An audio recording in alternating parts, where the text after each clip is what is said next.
ભુજ આશાપુરા મંદિર, હાટકેશ્વર મંદિર અને ધીંગેશ્વર મંદિર દ્વારા હોલિકા દહન કરવામાં આવ્યું। જય હાટકેશ। ડૉક્ટર ઉર્મિલાથી માનદ મંત્રી શ્રી વરનગરા નાગરિકનાથી વ્યવસ્થાપક મંડળ ભુજ।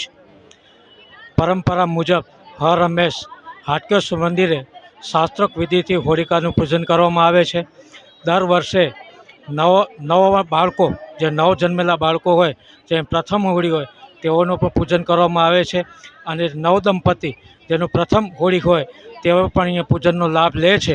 અને સર્વપ્રથમ હાટકેશ્વર મંદિરમાં શાસ્ત્રોક્ત વિધિથી હોળી પ્રગટાવવામાં આવે છે, ત્યારબાદ શહેરની અન્ય હોળી પ્રગટે છે। એટલે આ વર્ષોથી આ પરંપરા ચાલી આવે છે અને તે પરંપરા મુજબ આજનું આ કાર્યક્રમનું આયોજન કરવામાં આવેલ છે।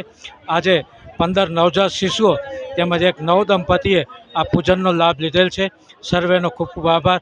અસ્તુ। જય હાટકેશ। આજે હોળીનો મહાપર્વ અને એક ભાઈચારાનો એક ઉત્સવ અને આજે અસત્ય ઉપર સત્યનો વિજય એના પ્રતિક રૂપે ભુજ આશાપુરા મંદિરની અંદર 7:30 વાગે હોળી પ્રાગટ્ય કરી અને પૂજા કરી અને દરેક ભાઈઓ માટે દર્શન માટે ખુલ્લું મૂકવામાં આવ્યું।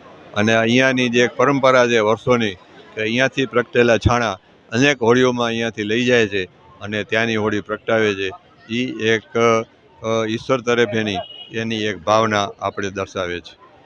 પ્રશ્ન પૂછશો કે મારું નામ યતીન કંદોઈ છે।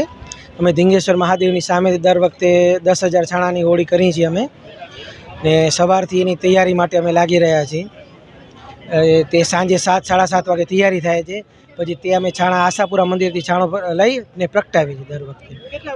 ઓછામાં ઓછા 35 થી 40 વર્ષથી અમે કરાવીએ છીએ।